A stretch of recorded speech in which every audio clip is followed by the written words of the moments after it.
I just found out that two of my children, my boys, are not my husband's. Only my daughter is truly his. When I saw the DNA results, I almost collapsed. I've been crying nonstop ever since. I can't even breathe properly.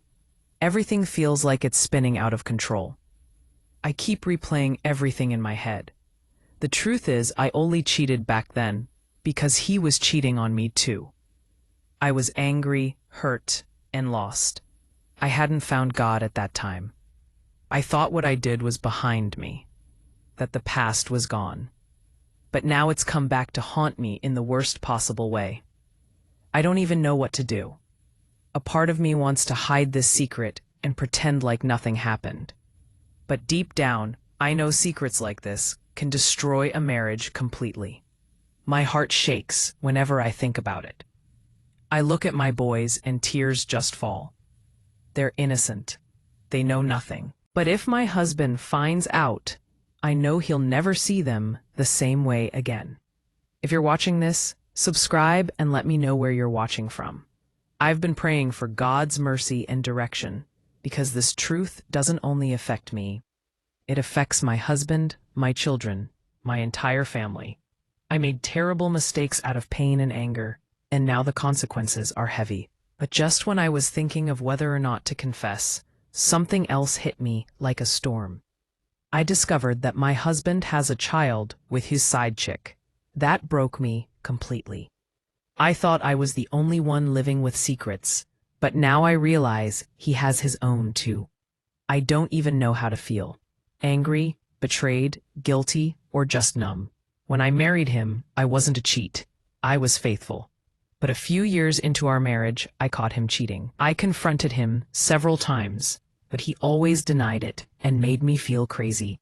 Out of anger and hurt, I decided to cheat too, and that's how I ended up with my two boys, both from different fathers. Now, everything feels like it's falling apart. I don't know how to fix this. I just keep praying for strength, mercy, and a miracle, because only God can help me through this mess. The camera is still rolling, isn't it? Oh, sorry. I completely forgot I was meant to be live streaming this. I'm Chloe Montgomery. I'm 38, and I'm a stay-at-home mom, living in one of those perfectly manicured, utterly soul-crushing suburban estates just outside of Manchester, UK. I know. The aesthetic usually involves an immaculate kitchen and perfectly curated hygge, but right now, my life feels less Scandi chic and more car crash on the M6. I usually cover vintage thrifting hacks or how to survive a child's birthday party, but today, I'm confessing the darkest, most terrifying secret of my marriage. I needed an outlet that wasn't a brick wall or a therapist I couldn't afford. The anonymity of the internet felt safer than the judgment of my own life. This whole perfect mom persona I've built up is crumbling, and honestly, the camera is the only thing stopping me from dissolving into a puddle on the floor. That noise you hear in the background? That's my husband, James. He's downstairs, probably on a work call, utterly oblivious that I just finished reading documents that prove our two sons, 8-year-old Leo and 6-year-old Toby, share none of his DNA. My heart thumps against my ribs like a trapped bird. He's the pillar of our church community, the successful property developer, the man who thinks he has everything figured out. And now, I have evidence that proves we are both living two completely different, terrifyingly complex lives behind the facade of our perfect middle-class home. It was the pregnancy scares that made me do it, not the ones years ago, but the constant anxiety that one of the boys would end up needing a kidney or a rare blood type, or that their genetics would somehow be exposed through a common medical need. That fear gnawed at me. I ordered the tests online, swearing I'd destroy them, unopened, but the morbid curiosity was a magnetic force. I had to know, if only to bury the definitive truth forever. Knowing I'm not completely alone with this awful story helps, even if it's just strangers in the comments section. The results came back yesterday. I'd expected Leo's to be non-James's, but Toby's too? It confirmed my worst fears and multiplied my guilt exponentially. Both were conceived during the 6-month period of extreme marital breakdown, a time when I completely lost my footing and reacted to James's coldness and constant unexplained absences with a reckless, destructive anger. I remember James cornering me in the early years, demanding to know where I was on those nights. He'd look me in the eye, his jaw tight, and call me hysterical when I asked about his own sudden late nights. "You're imagining things, Chloe," he'd sneer. "You're stressed. Get some rest." He gaslit me until I actually started to question my own sanity. He made me feel like I was the issue, that my emotions were too big, too needy, too much. The only way I felt like I could reclaim any shred of power was by mimicking his betrayal. It was a twisted, self-destructive logic, but at the time, it felt like the only way to inflict the same amount of pain I was feeling. The man who fathered Leo was a colleague of James's, a brief, meaningless fling I regretted the moment it was over. The father of Toby, well, that's a different story. He was a breath of fresh air, a complete escape from the suffocating pressure of my marriage. But that's a whole other chapter of this mess. I cut both men off immediately once I realized I was pregnant, burying the secrets and rededicating myself to being a wife and mother, praying the deception would never surface.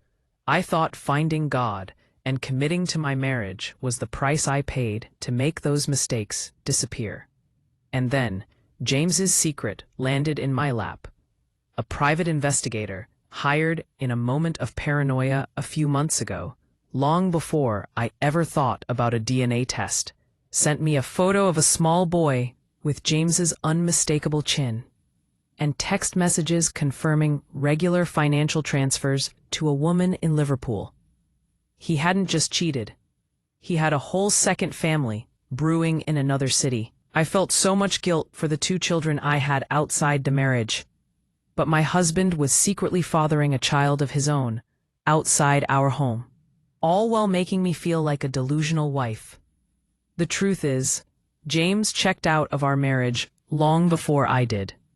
The DNA results are a betrayal, yes, but James's deceit was the cold, calculated wrecking ball that started it all.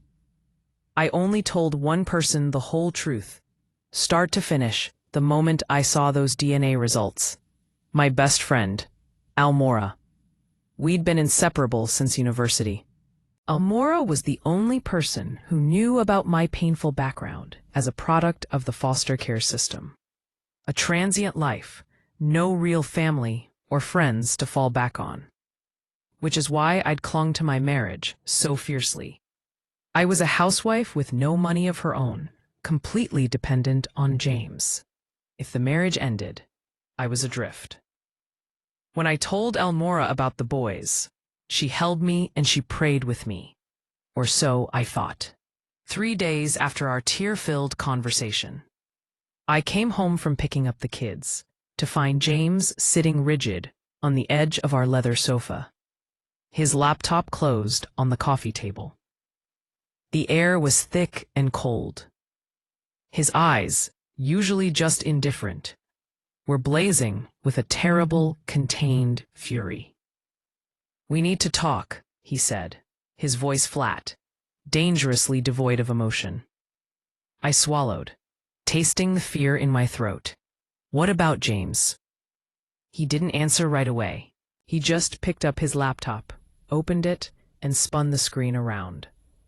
It was a single, typed sheet, a summary of my DNA test results, complete with a narrative of my 6 months of infidelity and the names of the 2 men.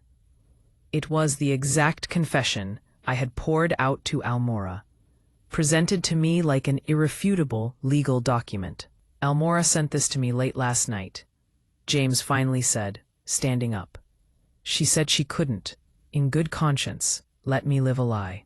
She said she was a Christian and couldn't keep such a secret." The betrayal hit me with the force of a physical blow.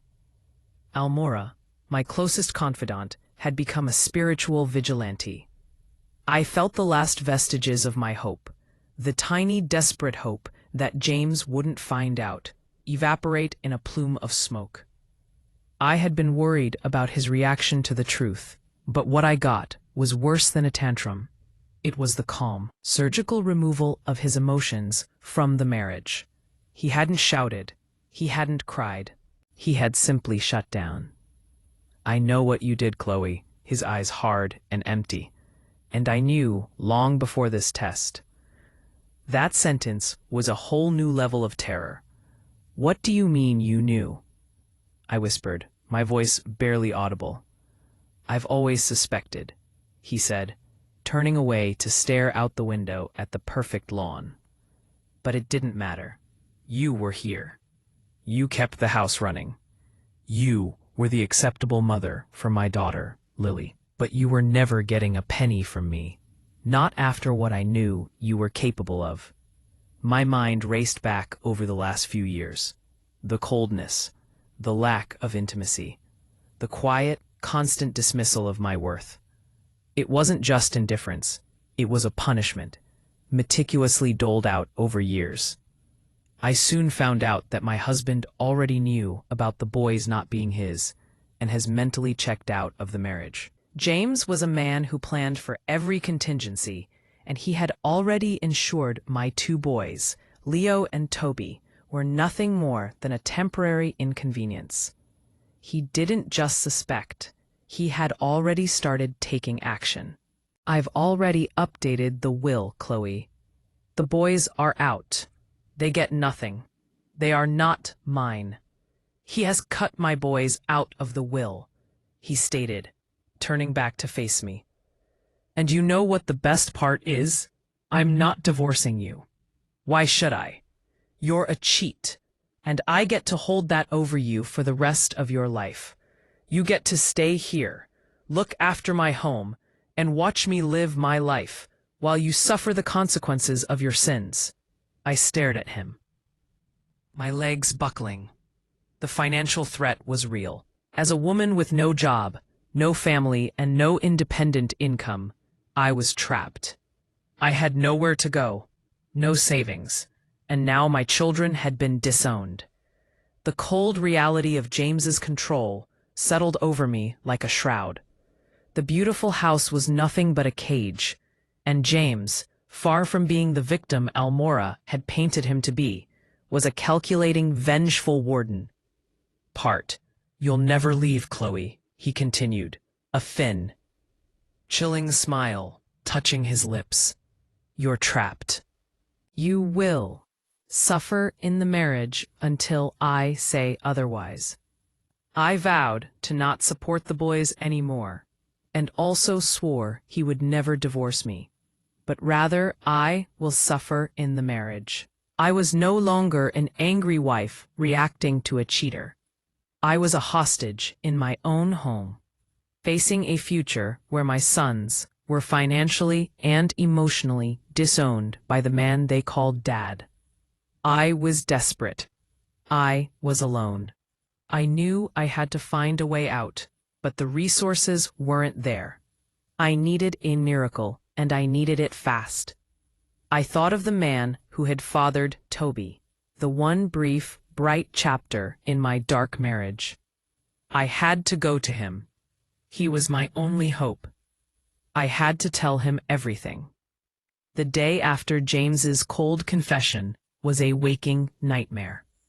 He moved through the house with an unnerving calm, treating me like a particularly efficient piece of domestic machinery. He spoke only to ask where his dry cleaning was, or to instruct me on Lily's piano schedule.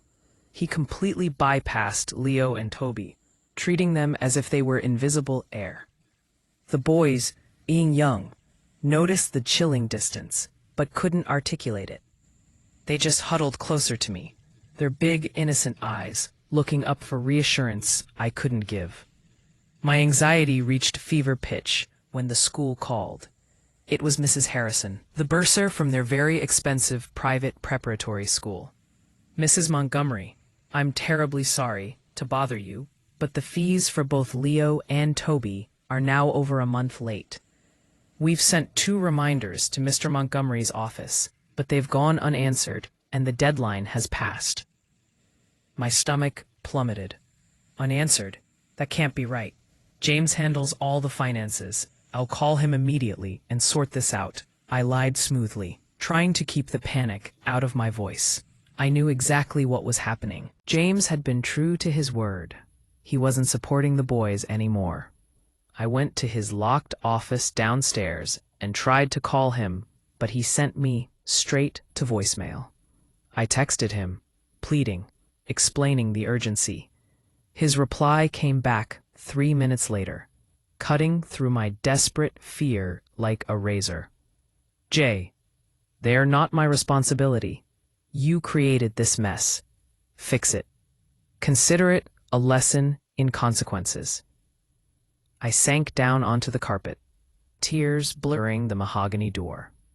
This wasn't just emotional warfare. This was cruelty. James was using financial leverage to punish me and the children. The next day, it happened. I had to face the walk of shame to the school gates, not to drop them off, but to collect their things. My boys got kicked out of school due to delayed fees. Seeing the confusion and hurt on Leo's face as his headmaster quietly explained they couldn't return until the bills were paid was one of the most painful moments of my life. Toby just clung to my coat, asking why he couldn't play with his friend Ethan. I had always considered myself strong, a survivor of the foster care system who had built a good, stable life despite having no real family or friends to rely on. But James had surgically removed my stability, leaving me stranded. I was a housewife with no money of her own.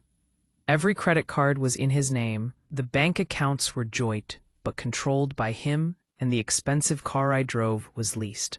I had no access to any funds. How was I supposed to feed 3 children, let alone re-enroll them in school? My husband vowed to not support the boys anymore, and also swore he would never divorce me, but rather I will suffer in the marriage. His plan was clear: financial strangulation. In that moment of absolute desperation, trapped in the expensive cage of our Manchester home, I knew I had to break James's siege. There was only one person in the world who might listen, who knew part of my secret, and who had once genuinely cared for me: Jordan J.J. Jones. J.J. was the father of Toby. He was the only fling that hadn't been an act of miserable spite. He was light and easy, a world away from James's controlling, cold atmosphere. I was 32 at the time and he was 27 years old, a professional basketball player who had just signed a decent contract with a team in Europe, using the UK as his base during the off-season. The 5-year age gap had dissolved because he truly adored me. We dated for 6 months, 6 months of stolen bliss, before my conscience, already under the influence of my tentative return to faith, forced me to call it quits. I knew I couldn't rebuild my marriage on a foundation of continued infidelity. Even if my marriage was already dead, I broke his heart, cut off all contact, and poured myself back into the role of James's wife. A role I now knew was based on a lie. I found JJ easily enough. He was still playing, now for a major club in the Spanish league, but he owned property in London. I messaged him on a long-defunct social media account, not daring to use my main email. Chloe, JJ, I need help. It's an emergency. I have nowhere else to go. His reply was instant. JJ, Chloe, where are you? What's wrong? I arranged to meet him the next day in a discreet coffee shop in central London, using the last £50 in my purse for the train ticket. I wore a heavy coat, a disguise against the judgmental eyes of Manchester suburbia, and left the kids with a sitter, one of the few luxuries James still allowed. When JJ walked in, he was bigger, broader, and more confident than I remembered. His face still held that kind, open expression that had melted my defenses years ago. Seeing him again was like a shot of adrenaline, terrifying and exhilarating. He sat down, and his eyes, immediately assessing my haggard appearance, softened. "Chloe, what is it? You look like you haven't slept in a month." I didn't waste time. I didn't even order a coffee. I leaned in and did the only thing I could do. I confessed the whole, ugly, terrifying truth. "I need to tell you something, JJ," I began, my voice shaking. I ran to him and told him what my husband was doing. I told him about James's affair and his hidden child. My own reckless response, the DNA results, Almora's betrayal, Jane's cutting the boys out of the will, and finally, the school fees and the financial trap. And then, I told him about Toby. "Toby, he's yours, JJ. He's 6 years old. He looks so much like you when you smile." The silence that followed was absolute. The cafe noise faded to a distant hum. I watched a kaleidoscope of emotions flash across his face. Shock, confusion, disbelief, and then a slow, dawning realization. He didn't erupt. He didn't run. He just sat there, taking it all in. Finally, he took a deep, steadying breath. "My son," he murmured, his voice thick with emotion. He didn't question the timing or my motives. The revelation of a child seemed to eclipse everything else. He looked at me, not with accusation, but with a profound, serious concern. "What do you need, Chloe? Where are the boys now?" I burst into tears. The relief of finally sharing the burden, too much to bear. "We're trapped, JJ. James is keeping me financially captive. He's vowed never to divorce me. I have nothing, nowhere to go. My boys are out of school. I can't even pay for their food beyond what's in the pantry." Jay reached across the small table and took my hands, his grip firm and anchoring. "You listen to me, Chloe. You are not trapped. I have resources. I have people who can help. My sister is a solicitor in London, a shark when it comes to family law. You have done nothing wrong by seeking help for your children. We will get you out of that house." He stood up and pulled me into a protective, grounding hug. "I'm not going to run from my son, and I'm not going to let a scumbag like James destroy your life and the boys' lives. You are coming to London. We are starting the fight today." And just like that, the universe shifted. I had found an ally, a defender, and the biological father of my youngest son, who embraced the truth without hesitation. The fight began immediately.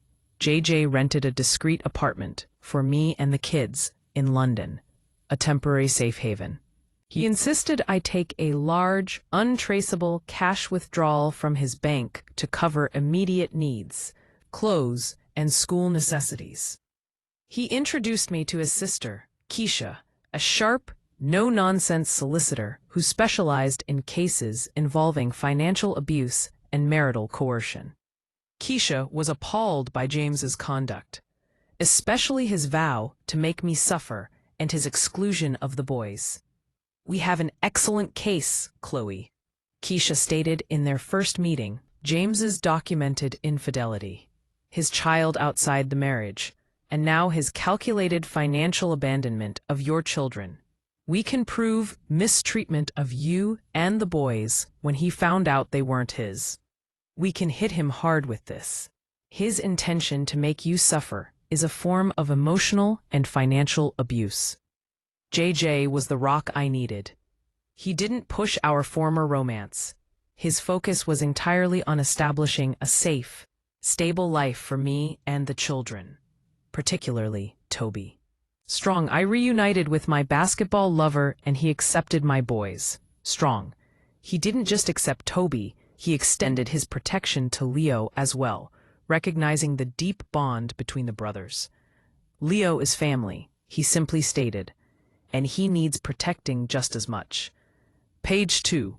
The divorce papers were filed in the London courts, citing James's adultery and unreasonable behavior. The speed with which James's perfect life was being legally dismantled was jarring. Keisha moved quickly, getting a court order to freeze a significant portion of James's assets to ensure child and spousal support, exposing his second family to the court, and most importantly, fighting for full custody of all 3 children. James responded predictably, with fury and denial. He tried to claim I was an unfit mother who had abandoned the family, but Keisha had strong proof of my husband's infidelity and his mistreatment of me and my boys when he found out they weren't his. We had his cruel texts, the financial records proving his abandonment, and the birth certificate of his outside child. The evidence was irrefutable. The proceedings dragged on for 9 long, emotionally draining months, but eventually the hammer fell. James, faced with the overwhelming evidence of his own hypocrisy and abuse, and the public scrutiny that Keisha threatened, capitulated. He agreed to an out-of-court settlement that granted me a significant portion of the marital assets, and crucially, full custody of Leo and Toby. The final custody battle was over Lily. James fought tooth and nail for his biological daughter, but the court ruled on what was in the best interest of the child.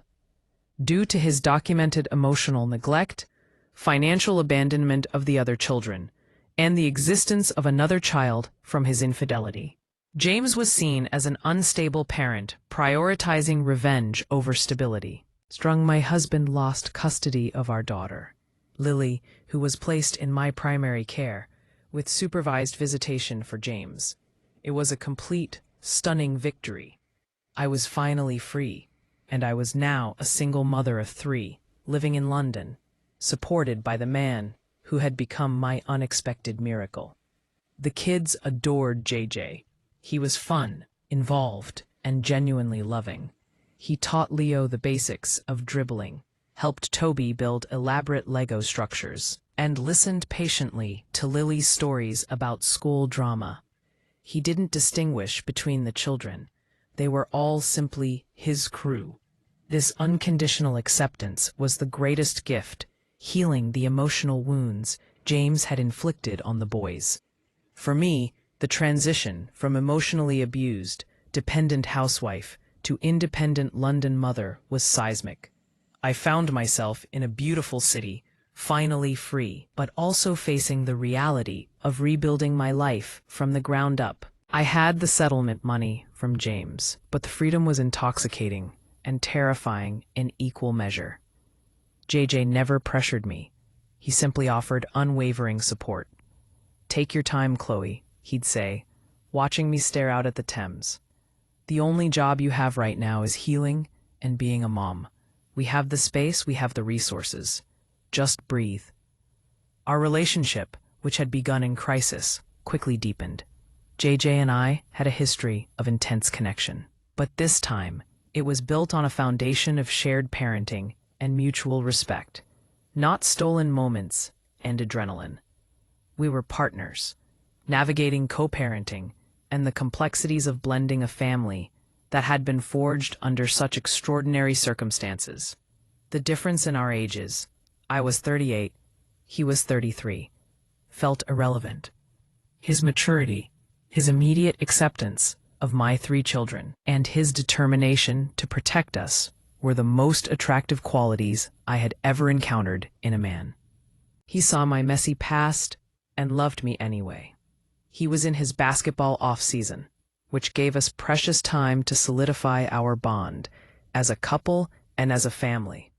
We spent weeks exploring London, showing the children the museums, parks, and sights.